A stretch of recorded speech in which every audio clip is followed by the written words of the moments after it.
global television audience, as so many millions of Americans, families are in touch with one another saying, are you watching this on television? Osama Bin Laden is dead.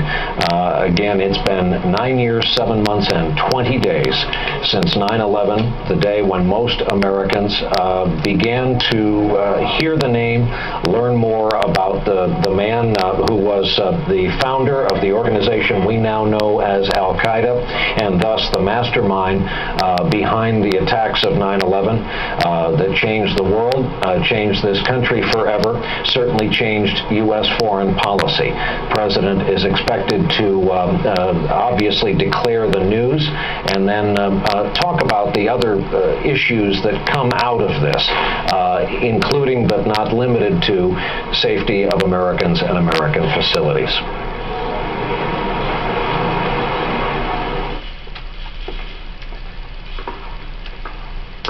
Good evening. Tonight, I can report to the American people and to the world that the United States has conducted an operation that killed Osama Bin Laden, the leader of Al-Qaeda, and a terrorist who's responsible for the murder of thousands of innocent men, women, and children. It was nearly 10 years ago that a bright September day was darkened by the worst attack on the American people in our history.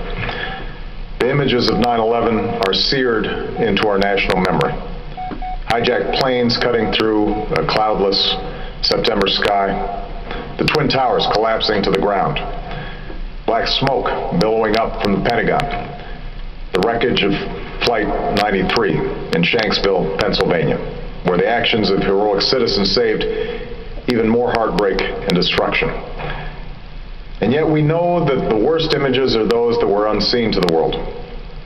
The empty seat at the dinner table, children who were forced to grow up without their mother or their father, parents who would never know the feeling of their child's embrace, nearly 3,000 citizens taken from us, leaving a gaping hole in our hearts.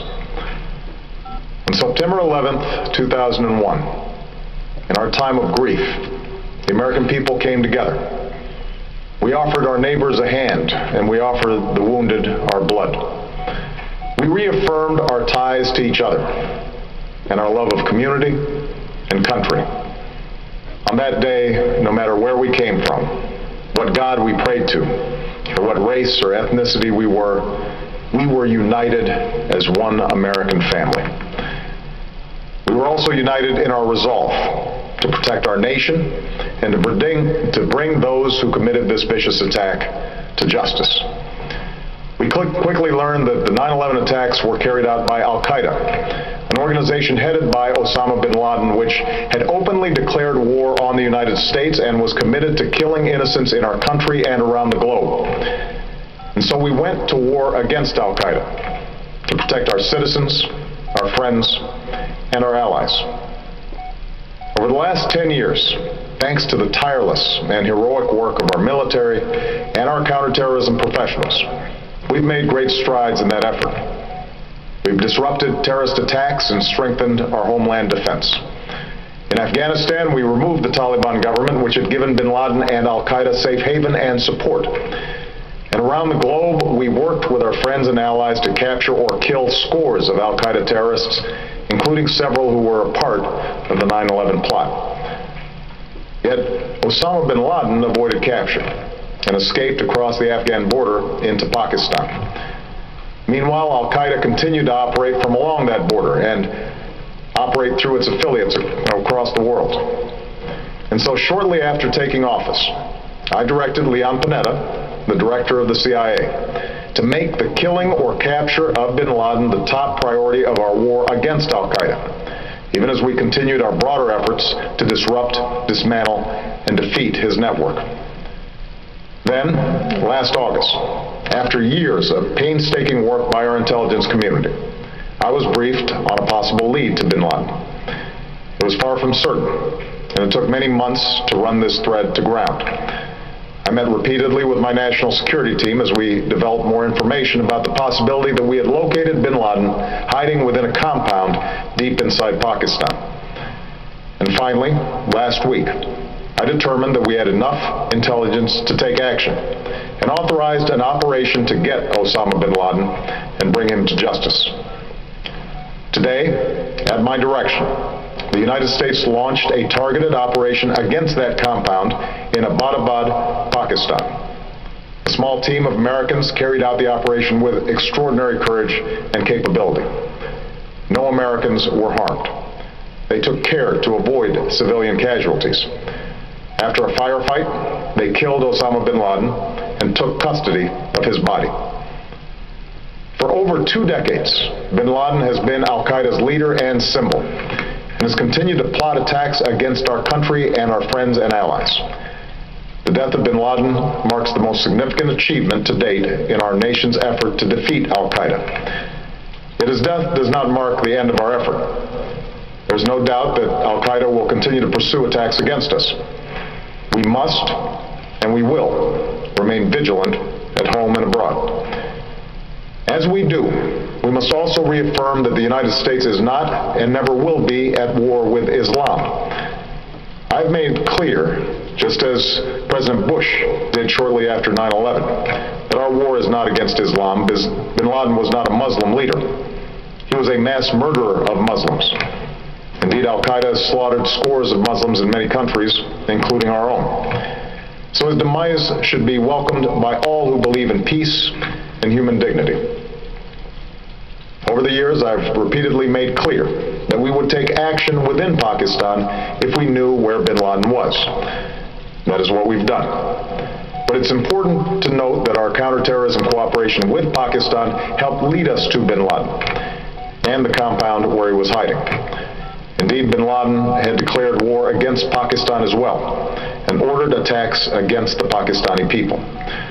Tonight, I called President Zardari, and my team has also spoken with their Pakistani counterparts. They agree that this is a good and historic day for both of our nations. And going forward, it is essential that Pakistan continue to join us in the fight against al-Qaeda and its affiliates. The American people did not choose this fight. It came to our shores and started with the senseless slaughter of our citizens. After nearly 10 years of service, struggle, and sacrifice, we know well the costs of war.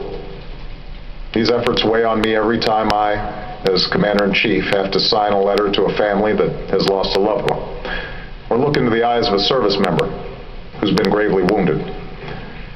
So Americans understand the costs of war. Yet, as a country, we will never tolerate our security being threatened, nor stand idly by when our people have been killed. We will be relentless in defense of our citizens and our friends and allies. We will be true to the values that make us who we are. And on nights like this one, we can say to those families who have lost loved ones to al-Qaeda's terror, justice has been done. Tonight, we give thanks to the countless intelligence and counterterrorism professionals who've worked tirelessly to achieve this outcome. The American people do not see their work nor know their names, but tonight they feel the satisfaction of their work and the result of their pursuit of justice. We give thanks for the men who carried out this operation, for they exemplify the professionalism, patriotism, and unparalleled courage of those who serve our country. And they are part of a generation that has borne the heaviest share of the burden since that September day. Finally, let me say to the families who lost loved ones on 9/11 that we have never forgotten your loss, nor wavered in our commitment to see that we do whatever it takes to prevent another attack on our shores. And tonight, let us think back to the sense of unity that prevailed on 9/11. I know that it has at times frayed, yet today's achievement is a testament to the greatness of our country and the determination of the American people.